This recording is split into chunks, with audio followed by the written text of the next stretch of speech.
Okay, it's working good.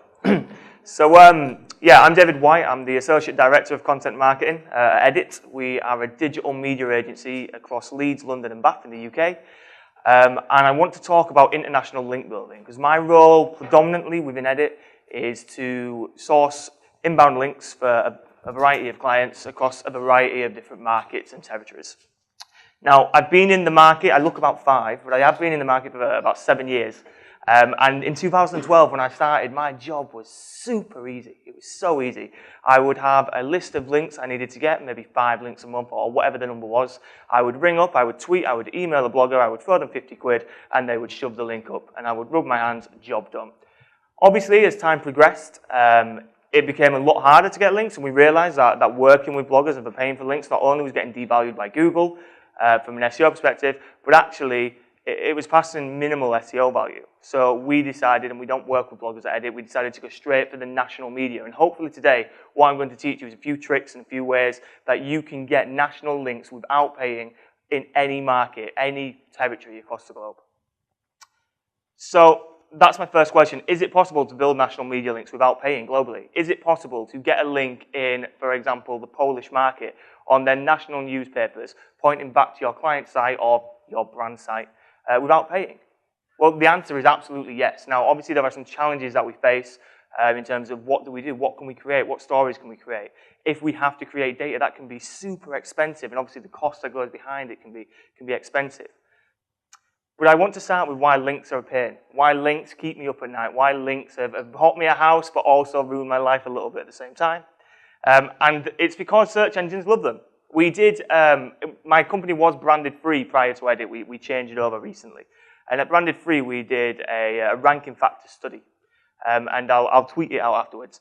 But ultimately, it shows that links are still one of the main off-site ranking factors. I know there's a lot of conversations in the industry around do mentions without links impact client search visibility, and we can argue that all we want, but ultimately, like it or lump it, and certainly for the next few years, links play an important part. However, we need to be careful in the way that we get them links, because even though search engines love them, bloggers love them more. And this is full of GIFs, by the way, you're going to have to stick with that.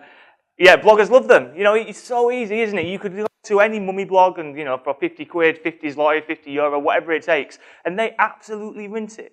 They absolutely rinse it. Well, the fact of the matter is, okay, if you're doing that, you will see some short-term gain, I have absolutely no doubt. However, Google at some point will catch up and will start to devalue them links. So any resource and any budget that you have put behind that will probably be minimal, okay? And because bloggers love them, search engines frigging hate them. Oh, this was the same picture of the dog before. I'm trying to keep some continuity. But yeah, search engines hate them, but they have no other way at the moment. Links are a necessary evil. Links are a necessary evil in terms of increasing organic visibility. So the question is, how do we build real links on national sites at an international level? How do we step away from the blogosphere and work with journalists and get high domain authority, high authoritative sites linking back to our clients? Well, the first thing you need to do is you need to understand that each market is different. Okay, the one thing that I see, the biggest challenge that I face really is that someone will say, well, this campaign works in the UK market, why would it work in the Polish market? The fact of the matter is, even though it's within the same continent, they're completely different cultures, they're completely different communities. Even if you take, for example, Poland and Germany, who territorially are neighbours, they react to the internet in completely different ways. So you need to understand how people engage with editorial, what stories people like to share on social media. You need to do research to understand that.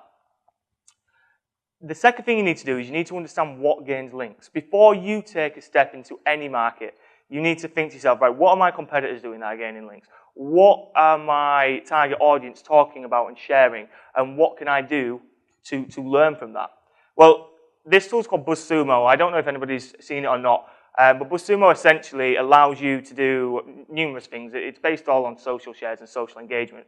But you can, for example, input a URL, and it will show you all the backlinks pointing to that URL, and it will break down how many times that backlink was shared over social channels. You can input a certain search term, and it will show you articles that are talking about that search term, and again, which one gets the most shares, which one gets the most engagement. Now, I'm learning, you've heard me talk about Poland quite a lot already, but I am learning Polish at the moment. Super hard language, but really cool.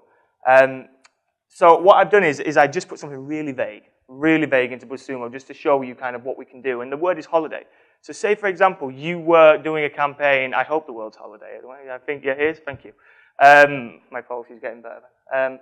So the word's holiday. So if you were working with a travel client, if you were a travel brand and you were doing a campaign around holidays, then you might use this tool. You might put that in and say, well, actually, what do people want to see me write about? What do people want to talk about? That is the start of how you create a good campaign. What you can do then is you input your search terms and you export them. You export all them articles talking about that topic into an Excel.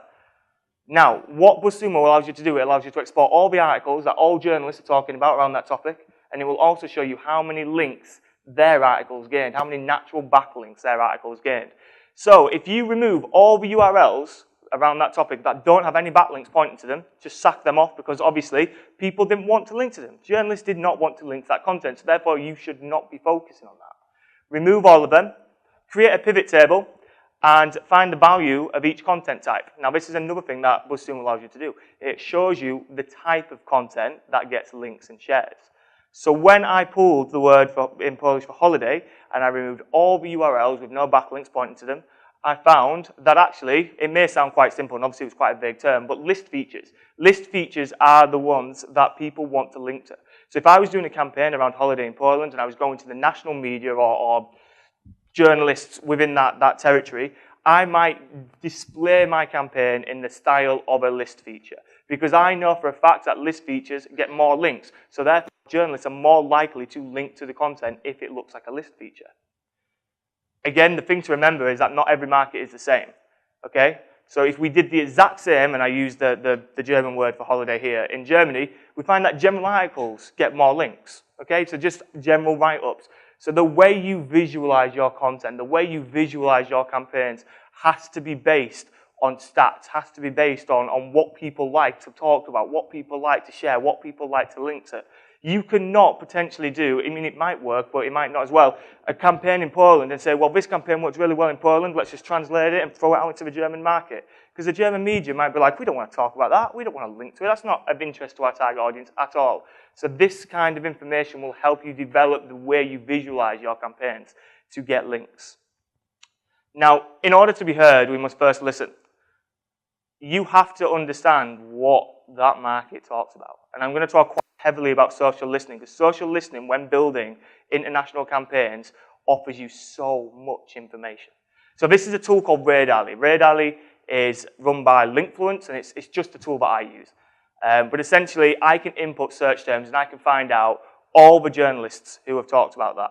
I can find out how many people have talked about that topic in forums, how many people have talked about that on Twitter, Instagram, any kind of social channel or channel.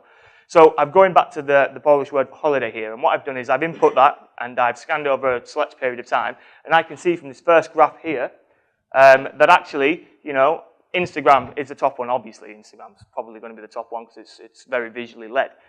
But Instagram's top one, and then I could click into all these different ones. So when it says up here, media and websites, I would be able to click into that, and it would show me a list of all the websites in Poland that are talking about holidays. Okay, first thing you've got there is a media list. You have a list of people you should be thinking about watching and talking to when you are launching your campaign. The second thing we can do is look at topics.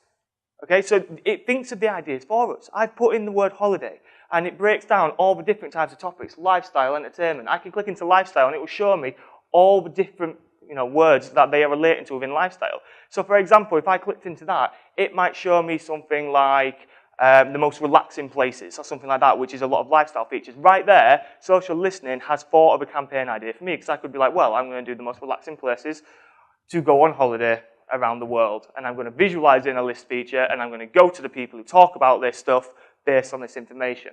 So social listening actually generates the ideas for you. The other thing it allows us to do as well is find influencers who will help our campaign, who will help share it, or it will find journalists, or it will deliver data that you can go to regional press with. So what I've done here is I've clicked on website, and I want to know all the people who are talking about holidays on a website, so in other words, all the journalists who were blogging about this and writing about this within Poland. Then I broke down and said, right, well, where are they based? Obviously, Warsaw is the top one, given that it's the capital of Poland. So I could click into Warsaw, and I can say, right, people in Warsaw, when they're talking, or journalists in Warsaw, when they're talking about the word holiday, what are they talking about? And this word cloud appears at the top. So I can take inspiration from that. So when I'm selling to the media in Warsaw, I would use these words, I would use these phrases because we know that they are more likely to write about them.